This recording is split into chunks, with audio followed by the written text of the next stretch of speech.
Good morning students. Higher secondary final 2021 কাৰণ আজি ইংৰাজীৰ ক্লাছিফাইড ন'টিছ আৰু এডভাৰটাইজমেণ্ট আলোচনা কৰি যাম। এইকেইটা হ'ব একদম ফুল এণ্ড ফাইনেল। ইয়াৰ বাহিৰে তোমালোকে কোনো ন'টিছ আৰু এডভাৰটাইজমেণ্ট চাব নালাগে। এইখিনি চালেই তোমালোকৰ এক্সামৰ কাৰণে ছাফিচিয়েণ্ট হ'ব। চ' এইবাৰ তোমালোকৰ ফাইনেল এক্সামত যিহেতু 30% চিলেবাছ কমাই দিছে, তো ৰাইটিং স্কিলত তোমালোকৰ টোটেল 25 মাৰ্কছ থাকিব।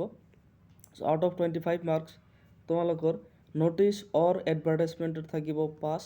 চ' ন'টিছ আৰু এডভাৰটাইজমেণ্ট ইয়াৰ দুটাৰ এটা চালে তোমালোকে হৈ যাব। ইয়াতো 5 থাকিব, ৰিপৰ্ট ৰাইটিঙত থাকিব 10 আৰু জব এপ্লিকেশ্যনত থাকিব 10।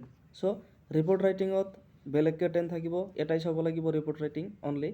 তাৰপিছত জব এপ্লিকেশ্যনত টোটেল 10 থাকিব, এইটো বেলেগকৈ চাব লাগিব। আৰু ইফালে তোমালোকৰ ন'টিছ আৰু এডভাৰটাইজমেণ্ট অৰত দিয়া থাকিব, দুটাৰ এটা লিখিব লাগিব, 5 মাৰ্ক থাকিব। তো আজিৰ ভিডিঅ'ত আলোচনা কৰিম ন'টিছ এণ্ড এডভাৰটাইজমেণ্ট তোমালোকৰ এক্সামত কোনকেইটা আহিব পাৰে আৰু আহিলে তোমালোকে এনচাৰ কেনেকৈ লিখিবা, মানে আটাইতকৈ ইজি মেথডটো কি হয় মানে ন'টিছ বা এডভাৰটাইজমেণ্ট লিখাৰ।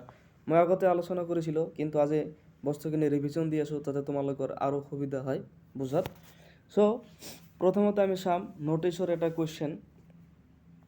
ইয়াতে কৈছে you are Konkon or Konkona, the sports secretary of St. Patrick's School Dibrugarh, draft a notice in not more than 50 words for the notice board informing the students about the inter-school athletics tournament that your institution is going to organize.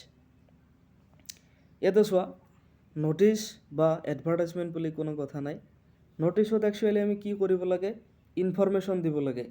ন'টিছটো maximum time তোমালোকৰ এক্সামত আহিব to be published in your school notice board. তোমাৰ school notice বৰ্ডত publish হ'ব পৰাকৈ notice লিখিব লাগে। আৰু এডভাৰটাইজমেণ্টটো মেক্সিমাম টাইম লিখিব লাগে to be published in a local newspaper. So' এই দুটা বস্তু বুজি ল'বা তোমালোকে। এতিয়া ইয়াতে কৈছে তুমি কংকন বা কংকনা চেণ্ট পেট্ৰিক স্কুল ডিব্ৰুগড়ৰ এজন স্পৰ্টছ ছেক্ৰেটাৰী। তোমাৰ স্কুল বা ইনষ্টিটিউশ্যনে এটা ইণ্টাৰ স্কুল এথলেটিক্স টুৰ্ণামেণ্ট পাতিব। তো এই টুৰ্ণামেণ্টত মানে কোন কোন ষ্টুডেণ্টে জইন কৰিব, ইচ্ছুক প্ৰাৰ্থীসকলক মানে আহ্বান জনাই তুমি এটা স্কুল ন'টিছ বৰ্ডত পাব্লিছ হ'ব পৰাকৈ ন'টিছ লিখিব লাগে। চোৱা, এতিয়া ইয়াৰ ওপৰত এটা তুমি মাইণ্ডছেট নিজৰ এটা মানে এটা আইডিয়া প্ৰিপেয়াৰ কৰি লোৱা কেনেকৈ, যে আমাৰ স্কুলত অমুক অমুক দিনা কি কৰিব, এটা ইণ্টাৰ স্কুল এথলেটিক্স টুৰ্ণামেণ্ট পাতিব।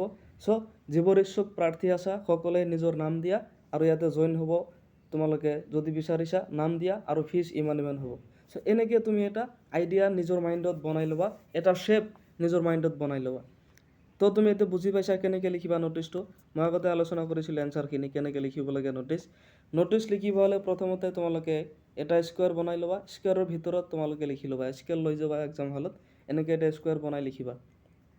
চ' ফাৰ্ষ্ট আহিব তোমাৰ ইনষ্টিটিউশ্যনৰ নাম, তাৰপিছত ডেট আহিব, তাৰপিছত মেইন ডিছক্ৰিপশ্যনেই লাগিব। চ' এনেকৈ লিখিবা চেণ্ট পেট্ৰিক স্কুল ডিব্ৰুগড়, এটা ন'টিছ বুলি লিখি এটা হেডিং কৰি দিবা। তাৰপিছত আহিব ডেটটো যিকোনো লিখিব পাৰা তুমি, কোনো কথা নাই, এপ্ৰিল 12, 2016। তাৰপিছত লিখিবা ন'টিছৰ দুটা পেটাৰ্ণ আছে, এটা আছে it is hereby notified date, তাৰপিছত আহিব পাৰে তোমালোকে বেলেগ এটা লিখিব পাৰা it is to notify date. So' ইয়াতে লিখিছে it is hereby notified for information of all concern date saint Patrick school Dibrugarh is going to organize an inter-school athletics tournament on April 25, 2016 at its own playground. আমাৰ যি school আছে scent Patrick স্কুলে 25 এপ্ৰিলত 2016 কি কৰিছে, ইয়াৰ নিজা প্লেগ্ৰাউণ্ডত এটা inter school athletics tournament পাতিব বিচাৰি আছে।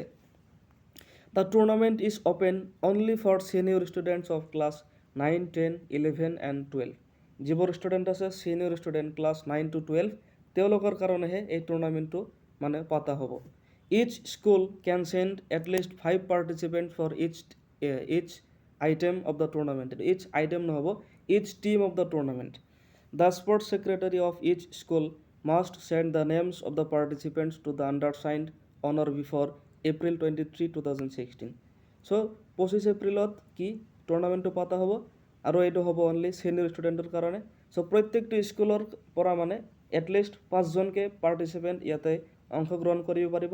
আৰু সেইকাৰণে প্ৰত্যেক স্কুলৰ যি স্পৰ্টছ ছেক্ৰেটাৰী আছে তেওঁলোকে নিজা নিজা স্কুলৰ প্ৰাৰ্থীসকলৰ নাম এপ্ৰিল 23 এপ্ৰিলৰ আগতে জমা দিব লাগিব। চ' এইখিনি আছিল মেইন আমাৰ ফেক্সুৱেল ডেছক্ৰিপশ্যন। নটিচৰ ফেক্ট কি হয় আমি ডেছক্ৰাইব কৰিলোঁ। লাষ্টত লিখিবা তোমাৰ নামটো কুৱেশ্যনত দিছে কংকনা, স্পৰ্টছ ছেক্ৰেটাৰী। চ' এনেকৈ লিখি দিলে হৈ যাব। এইটো বেলেগ হয়, এইটো চাব নালাগে। চ' এইখিনিলৈকে তুমি লিখিলে এনেকৈ যদি নটিচটো লিখা, কোনো গ্ৰামাৰ্টিকেল মিষ্টেক নহয়, মিনিমাম 4.5 তুমি পাই যাবা আউট অফ 5। কেতিয়াবা 5 দিব, নাইবা 4, 4.5 এনেকৈ তোমালোকে মাৰ্কটো পাই যাবা। চ' এইটো আছিলে নটিচ লিখাৰ এটা পেটাৰ্ণ। নটিচটো কেনেকৈ লিখে মই আগতে আলোচনা কৰিছিলোঁ, কিন্তু আজি বস্তুখিনি ৰিপিট কৰি আছোঁ তোমালোকৰ সুবিধাৰ্থে। চ' প্ৰথম নটিচটো গ'ল আমাৰ কি, ইণ্টাৰ স্কুল এটা এথলেটিক্স টুৰ্ণামেণ্ট, এনেকৈ গ'ল। এতিয়া আমি নেক্সট কুৱেশ্যনটো চাম, এডভাৰটাইজমেণ্টৰ ওপৰত চাম। এডভাৰটাইজমেণ্ট কি একচুৱেলি, মানুহক লোভ দেখুওৱা। মানে তুমি যিকোনো বস্তু এটা তুমি মানে তোমাৰ ওচৰত আছে, এই বস্তুটো তুমি বিক্ৰী কৰিব বিচাৰা বা পাব্লিচিটি কৰিব বিচাৰা, ইয়াৰ সম্বন্ধে মানুহক মানে লোভ দেখুৱাই, এইটো বস্তু ইমান ভাল, এইটো কিনিলে এনে হ'ব। চ' এনেকৈ তুমি মানুহক মানে ইয়াৰ প্ৰতি আকৰ্ষিত কৰি মানুহক মাতা যিটো প্ৰচেছ, এইটো এডভাৰটাইজমেণ্ট বুলি কোৱা হয়, এইটো ইন জেনেৰেল। এতিয়া চোৱা, এডভাৰটাইজমেণ্টৰ প্ৰথম কুৱেশ্যনটো আমি চাম এতিয়া। ইয়াতে কৈছে, you are the personnel manager of hotel Taj international Guwahati. You need 2 lady receptionists and 5 security guards for the hotel. Write out an advertisement for the posts which is to be published in an English daily. তুমি hotel Taj international গুৱাহাটীৰ এজন personal manager. তোমাৰ হোটেলত কি লাগে, 2জন lady receptionist আৰু 5জন security guard লাগে। চ' এই পষ্টৰ এডভাৰটাইজমেণ্ট দি এটা ইংলিছ ডেইলি, এটা ইংলিছ নিউজ পেপাৰত পাব্লিছ হ'ব পৰাকৈ এটা এডভাৰটাইজমেণ্ট লিখিব লাগিব তুমি। এতিয়া চোৱা, এডভাৰটাইজমেণ্টটো একচুৱেলি 3 প্ৰকাৰৰ তোমালোকৰ আহিব পাৰে। ফাৰ্ষ্ট আহিব এনেকৈ জব অফাৰ দি। 2 নম্বৰ আহিব পাৰে তুমি যিকোনো অফাৰ দি আছা তোমাৰ হোটেলত, কিবা হলিডে বা কিবা ভেকেশ্যনৰ অফাৰ দি। আৰু 3 নম্বৰ আহিব লষ্ট এণ্ড ফাউণ্ডৰ, কিবা বস্তু হেৰাইছা তাৰ এডভাৰটাইজমেণ্ট। চ' এই 3 ধৰণৰ এডভাৰটাইজমেণ্ট তোমালোকে এইবাৰ চালে হৈ যাব আৰু বেলেগ চাব নালাগে। তো প্ৰথম কুৱেশ্যনটো আছে, এইটো কি, জব অফাৰ দিছা তুমি। চ' ইয়াৰ ওপৰত তুমি এনচাৰ কেনেকৈ লিখিবা, যদি কিবা বস্তু খালী থাকে, জব অফাৰ দিছা বা তোমাৰ তাত ৰুম খালী আছে, তুমি এনেকৈ লিখিব পাৰা চিটুৱেশ্যন ভেকেণ্ট। এইটো চিটুৱেশ্যন ভেকেণ্ট বুলি লিখি তুমি আৰম্ভ কৰি দিবা। চ' কেনেকৈ লিখিবা, hotel Taj international Guwahati urgently requires 2 lady receptionist and 5 security guards for the hotel. For lady receptionist, candidates should be graduate, young, smart and beautiful. For security guards, candidates should be HSLC passed, dynamic and strong. Hotel Taj international কি লাগে, 2জনী lady receptionist আৰু 5জন security guard লাগে। এতিয়া তুমি এই মানুহবোৰক যে ইয়াতে এপইণ্ট কৰিবা, তেওঁলোকৰ কোৱালিফিকেশ্যন কি কি লাগিব ইয়াতে কৈছে। লেডি ৰিচেপশ্যনিষ্টৰ কাৰণে কি কি লাগিব, তেওঁলোকে গ্ৰেজুৱেট হ'ব লাগিব, ইয়াং, স্মাৰ্ট আৰু বিউটিফুল হ'ব লাগিব। আৰু যিবোৰ মানে ছিকিউৰিটি গাৰ্ড আছে তেওঁলোকে মেট্ৰিক পাছ হ'ব লাগিব, ডাইনামিক আৰু শক্তিশালী হ'ব লাগিব। তাৰপিছত কৈছে, বিচাইডছ local language should be able to communicate in English. Besides local language should be able to communicate in English. Salary is not a bar for right candidate. Apply with complete biodata within 10 days to the personnel manager, Hotel Taj International, GS Road, Guwahati. তোমালোকে যদি ইয়াৰ কাৰণে eligible হয় তেতিয়াহ'লে স্যালাৰিৰ কোনো problem নাই। চ' যদি ইচ্ছুক হয় তেতিয়াহ'লে হোটেল তাজ ইণ্টাৰনেশ্যনেলৰ যি পাৰ্চনেল মেনেজাৰ আছে তেওঁলৈ এটা বায়'ডাটা দি এপ্লিকেশ্যন দিলেই হ'ল। এনেকৈ তুমি কি লিখি দিলা, চিটুৱেশ্যন ভেকেণ্টৰ যাতে পোষ্ট খালী আছে এটা তুমি এডভাৰটাইজমেণ্ট লিখি দিলা। চ' এটা নটিচ গ'ল, এটা আমাৰ এডভাৰটাইজমেণ্ট গ'ল। নেক্সট আমি চাম এটা নটিচ। ইয়াতে কৈছে, ইয়াৰ প্ৰমিলা আৰু Priyam the sports secretary of Kokrajhar senior secondary school, Kokrajhar, write a notice suitable for your school notice board giving the details for participation of students in a football tournament to be organized by your school. ইয়াৰ আগৰ মানে যিটো notice আছিলে তাতে আছিলে কি, athletics tournament, আৰু ইয়াতে কৈছে ফুটবল টুৰ্ণামেণ্ট। চ' খুব এটা ডিফাৰেণ্ট নহয় কুৱেশ্যনখিনি, দুয়োটাৰ লগত চিমিলাৰিটি আছে। চ' তুমি তাত আগৰ যিটো কুৱেশ্যন আছিলে তাতে এথলেটিক্স টুৰ্ণামেণ্টৰ ঠাইত তুমি এইটো দিবা। তাতে স্কুলৰ নাম আছিল ছেইণ্ট পেট্ৰিক স্কুল, ইয়াতে আছে কোকৰাঝাৰ ছিনিয়ৰ ছেকেণ্ডেৰী স্কুল। চ' ইয়াতে নাম আছে প্ৰমিলা প্ৰিয়াম, তাতে আছিলে কংকনা। চ' নামখিনি খালি চেঞ্জ কৰি দিবা, হৈ যাব তোমাৰ। ছেম পেটাৰ্ণত এইটো লিখি দিবা, হৈ যাব। এনচাৰটো ইয়াতে দিয়াই আছে, তোমালোকৰ চিন্তা কৰিব নালাগে। মই এনচাৰটো ডেছক্ৰিপশ্যনত PDF ফাইল দি দিছোঁ, ডাউনলোড কৰি লিখি ল'বা। এইটো হ'ব এনচাৰ, ছেম পেটাৰ্ণত হ'ব, কোনো চিন্তা কৰিব নালাগে। নেক্সট কুৱেশ্যন আমি এতিয়া চাম। ইয়াতে কৈছে, মই কৈছিলোঁ নহয় ছেকেণ্ড যিটো পেটাৰ্ণ আছিলে আমাৰ এডভাৰটাইজমেণ্টৰ, ফাৰ্ষ্ট আছিলে কি জব অফাৰ দিছা, 2 নম্বৰ আছে কিবা এটা তুমি হলিডে পেকেজ দিছা নাইবা কিবা বন্ধৰ মানে তুমি পেকেজ দিছা, অফাৰ দিছা তুমি। চ' 2 নম্বৰ প্ৰশ্নটো চাম এতিয়া। You are the proprietor of hotel Pinewood Gangtok, draft an advertisement for publication in an English newspaper offering attractive discount to holiday packages। তুমি কি হয় হোটেল পাইনউড গেংটকৰ এজন প্ৰপ্ৰিয়েটৰ, ইয়াৰ মালিক, তোমাৰ হোটেলত মানে হলিডে পেকেজৰ ডিছকাউণ্ট দি মানুহবোৰক মানে তাতে মাতি এটা এডভাৰটাইজমেণ্ট লিখিব লাগে, এটা নিউজ পেপাৰত পাব্লিছ হ'ব পৰাকৈ। এতিয়া তুমি এটা কথা ভাবাচোন, তুমি নিজে এজন হোটেলৰ মালিক, এতিয়া ধৰা গৰমৰ বন্ধ দিছে, তো বিভিন্ন ঠাইৰ পৰা মানুহ কি আহিব তোমাৰ হোটেলত আহিব। এতিয়া তোমাৰ হোটেলত আহিলে মানুহে কি পাব, তাতে কি কি ফেচিলিটিছ আছে, তুমি মানুহক আকৰ্ষিত কৰিব পৰাকৈ এটা এডভাৰটাইজমেণ্ট তুমি লিখিব লাগে। কেনেকৈ লিখিবা মই বস্তুখিনি বুজাই দি আছোঁ তোমালোকক। চ' আগতে কৈছিলোঁ এইবোৰ লিখিব হ'লে ন'টিছ, এডভাৰটাইজমেণ্ট বা পোষ্টাৰ লিখিব হ'লে এটা স্কুৱেৰ বনাই ল'বা, তাৰ ভিতৰত তুমি লিখিবা। চ' ইয়াতে লিখিবা hotel Pinewood Gangtok offers attractive discount to holiday packages 2 days or 3 nights, এইখিনিৰ ওপৰত লিখিবা। তাৰপিছত আহিব প্ৰাইচটো কি হ'ব, এইটো আছে বনাজা পেকেজ ৰুপিজ 4,999 পাৰ পাৰ্চন, এইটো এটা পেকেজ দিছে তুমি, এইটো অফাৰ হয়। তাৰপিছত আছে ইনক্লুডিং একমডেশ্যন অল মিলছ, তাৰপিছত আছে sightseeing and 2 children below 10 adjusted in the same room without any extra charges, এইখিনি তুমি অফাৰ দিলা তোমাৰ হোটেলত। তাৰপিছত আহিব আৰু কি কি থাকিব ইয়াতে, প্লাছ ফিচিং, ৰাইডিং, ট্ৰেকিং, তাৰপিছত আহিব অডিঅ' আৰু video' system, modern bar, indoor games, play park for children, আৰু আহিব কনফাৰেঞ্চ এণ্ড ক্লাব ফেচিলিটি। এইখিনি ফেচিলিটি তুমি দিলা। প্ৰথমতে কৈ দিলা যে মোৰ হোটেলত আহিলে ইমান দাম লাগিব, ইমান দিনৰ কাৰণে আহিব, মোৰ হোটেলৰ নাম অমুক ঠাইত আছে। তাৰপিছত তুমি ক'লা যে ইমান মানুহ মোৰ হোটেলত থাকিব পাৰিব, ইমান ফেচিলিটি আছে।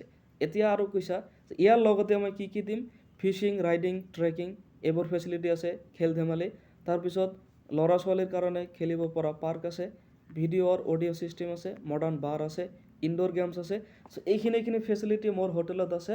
তো আপোনালোকে আহক, 2-3 দিনত তুমি কিমান দিব লাগিব, 2 দিন আৰু 3 ৰাতি, ইয়াৰ পেকেজ হৈছে 4,999 পাৰ পাৰ্চন। এইটো তুমি হোটেলৰ মালিক হৈ এনেকৈ এটা এডভাৰটাইজমেণ্ট লিখি দিলা, যাতে মানুহ তোমাৰ হোটেলৰ প্ৰতি এট্ৰেক্টিভ হয় and De come to Euro hotel, লিখি দিলা লাষ্টত। এতিয়া তোমাক কণ্টেক্ট কেনেকৈ কৰিব, কণ্টেক্ট নম্বৰ দি দিলা হোটেল পাইনউড গেংটক, এইটো টেলিফোন নম্বৰ দি দিলা।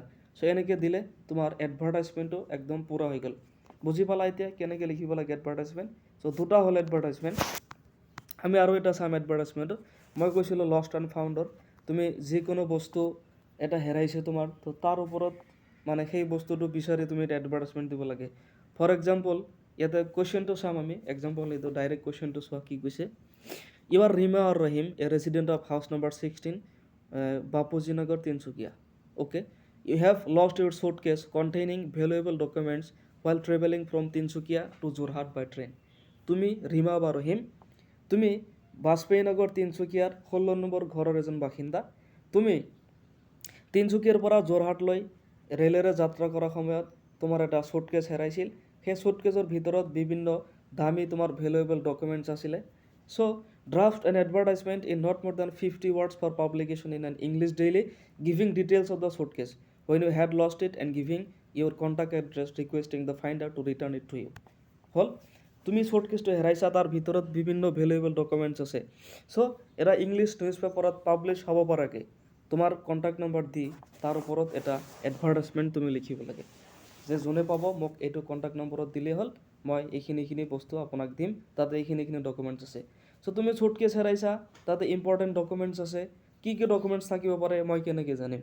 চ' তুমি বস্তুখিনি একদম ফুল্লি ডিটেইলছ দিব লাগিব, যে মই অমুক ঠাইৰ পৰা মই অমুক দিনত গৈ আছিলোঁ, অমুক টাইমত অমুক ট্ৰেইনত মোৰ চুটকেছ হেৰাইছিল, চুটকেছটো কোনটো কালাৰৰ আছিল, আৰু চুটকেছৰ ভিতৰত কি আছিল, আৰু চুটকেছ মোক ঘূৰাই দিলে মই এইখিনি বস্তু দিব পাৰিম। ইন ৰিটাৰ্ণ মই কি কৰিম, আপোনালোকক এটা ৰিৱাৰ্ড দিম। চ' এনেকৈ এটা অফাৰ দি তুমি কি কৰিব লাগিব, এটা এডভাৰটাইজমেণ্ট লিখিব লাগে। চ' এনচাৰ কেনেকৈ লিখিবা, লষ্ট এণ্ড ফাউণ্ডৰ আগতে ইয়াতে এটা স্কুৱেৰ বনাই ল'বা চাৰিওফালে, তাৰপিছত লিখিবা লষ্ট লিখি দিলা, লষ্ট এণ্ড ফাউণ্ডৰ একচুৱেলি এইটো মেইন পেটাৰ্ণ হয়, এইটো মানে শুদ্ধ এটা পেটাৰ্ণ। লষ্ট লিখি দিলা, তাৰপিছত তোমাৰ গোটেইখিনি এতিয়া ইনফৰমেশ্যন দিব লাগিব। A brown suitcase containing HSLC and HS mark sheets, admit cards, certificates, and other valuable documents has been lost while traveling from Tinsukia to Jorhat by Kamrup Express on November 20, 2014. চোৱা, একদম গোটেইখিনি details ইয়াতে দিছে। নৱেম্বৰ 20, 2014 তিনিচুকীয়াৰ পৰা যোৰহাটলৈ গৈ থকা অৱস্থাত কামৰূপ এক্সপ্ৰেছ নামৰ ট্ৰেইনত গৈ থকা অৱস্থাত এটা ব্ৰাউন কালাৰৰ শ্বুটকেছ হেৰাইছিল, যিটো শ্বুটকেছত HSLC আৰু HSৰ মাৰ্কশ্বিট, এডমিট কাৰ্ড, চাৰ্টিফিকেট আৰু বিভিন্ন ধৰণৰ ভেলুৱেবল ডকুমেণ্টছ আছিল। বুজি পালা? গোটেইখিনি ইনফৰমেশ্যন তুমি দুটা লাইনত দিছা, মই গেৰাণ্টি দিছোঁ এইখিনি লিখিলে কমচে কম 3 পাবা। তাৰপিছত ফিনিচিং কেনেকৈ দিবা? The suitcase bears a name plate on its front side with the logo of VIP। শ্বুটকেছৰ ফ্ৰণ্ট ছাইডত VIP নামেৰে এটা মানে নেম লগো আছে। Finder will be suitably rewarded. আৰু যিয়ে মোক শ্বুটকেছটো ঘূৰাই দিব, যিয়ে পোৱাৰ পিছত মোক ঘূৰাই দিব, তেওঁক ভাল এটা ৰিৱাৰ্ড দিয়া হ'ব। তাৰপিছত আহিব contact number, please contact Rima, house number 16, Bapuji নগৰ, তিনিচুকীয়া। তে কণ্টেক্ট নম্বৰ দি দিলা। এনেকৈ যদি তুমি এডভাৰটাইজমেণ্টটো লিখা, মই কৈছোঁ যদি গ্ৰামাটিকেলি কোনো মিষ্টেক নকৰা, আখৰখিনি অলপ ভালকৈ লিখা, তুমি একদম মজাৰকৈ যদি মানে পেটাৰ্ণটো বনাই লিখিব পাৰা, অলপ ভালকৈ পেটাৰ্ণটো বনাই তুমি মিনিমাম 4.5 বা 4 পাই যাবা আউট অফ 5, 4তো পাবাই, চকুমুদি, তাতে কোনো ডাউট নাই। চ' নটিছ এডভাৰটাইজমেণ্ট কেনেকৈ লিখিব লাগে গম পালা এতিয়া। এডভাৰটাইজমেণ্টৰ 3টা প্ৰকাৰ তোমালোকে এবাৰ চাব লাগিব। এটা আছিলে জব অফাৰ দি, 2 নম্বৰ আহিব এট্ৰেক্টিভ মানে অফাৰ, তোমাৰ হোটেল বা তোমাৰ যিকোনো পাৰ্ক আছে তাতে, আৰু 3 নম্বৰ আহিব লষ্ট এণ্ড ফাউণ্ড। আৰু নটিছৰ কাৰণে তোমালোকে চাব লাগিব স্কুল মেগাজিনত পাব্লিছ হ'ব পাৰা। তে স্কুলত যিকোনো কম্পিটিশ্যন আছে তাৰ ওপৰতে তোমালোকে নটিছটো চাব লাগিব। ধৰা ডিবেট কম্পিটিশ্যন, কুইজ কম্পিটিশ্যন বা athletics tournament, football tournament, cricket tournament, এইখিনি বস্তুৰ ওপৰতে তোমালোকে নটিছ লিখিব লাগিব। বাট দ্য পেটাৰ্ণ ইজ ছেম। যিকোনো নটিছ লিখা তুমি স্কুল বোৰ্ডৰ কাৰণে এইটো ছেম। এতিয়া তুমি কালচাৰেল ছেক্ৰেটাৰী হ'ব পাৰা বা তুমি স্পৰ্টছ ছেক্ৰেটাৰী হ'ব পাৰা, কোনো কথা নাই, নটিছৰ পেটাৰ্ণটো ছেম থাকিব। নটিছৰ 2টা পেটাৰ্ণ লিখিব পাৰা, it is hereby notified date, নাইবা it is to notified date. তুমি যিটোত লিখি নিজে চুইটেবল বুলি ভাবা সেইটো লিখি দিয়া হৈ যাব। তো আজিৰ এইটো ভিডিঅ'ত মই যিখিনি কুৱেশ্যন আলোচনা কৰিলোঁ, তোমালোকে এইখিনি যদি ফ'ল' কৰা, I think this will be sufficient for your final exam. So' ইয়াৰ বাহিৰে বেলেগ চাব নালাগে। এতিয়া তোমালোকে এইখিনি চোৱা, যিটো পেটাৰ্ণ মই শিকাই দিলোঁ এইটো পেটাৰ্ণত তোমালোকে লিখিবা, হৈ যাব। চ' ইয়াৰ পিছত যদি কিবা ডাউট আছে কমেণ্ট ছেকশ্যনত জনাই দিবা। ছায়েন্স ষ্ট্ৰীমৰ যিবোৰ ষ্টুডেণ্ট আছে তোমালোকৰ কাৰণে ফাৰ্ষ্ট এটা ভিডিঅ' বনোৱা গৈছে PCRৰ। ইয়াৰ পিছত আৰু যিখিনি লাগে কমেণ্ট কৰি জনাই দিবা, যদি লাগে বনাই দিয়া হ'ব। তোমালোকে এইবাৰ যিবোৰ হায়াৰ ছেকেণ্ডেৰী দিবা, আগৰ পৰাই মই ভিডিঅ' বনাই আছোঁ। ইয়াৰ পিছতো যিখিনি পাৰোঁ মোৰ ফালৰ পৰা যিখিনি সম্ভৱ মই তোমালোকৰ কাৰণে দি যাম। চ' কিবা যদি ডাউট আছে কমেণ্ট কৰি জনাই দিবা। আজিৰ এইটো ভিডিঅ'ত যিখিনি কুৱেশ্যন আলোচনা কৰা হ'ল, গোটেইখিনি কুৱেশ্যন এনচাৰ সহ PDF ফাইলটো মই ডেছক্ৰিপশ্যনত দিছোঁ, ডাউনলোড কৰি ল'বা। তো এইটো ভিডিঅ' আজি ইমানতে সমাপ্ত কৰিছোঁ। Thank you so' much for ৱাচিং দ্য ভিডিঅ'। Have A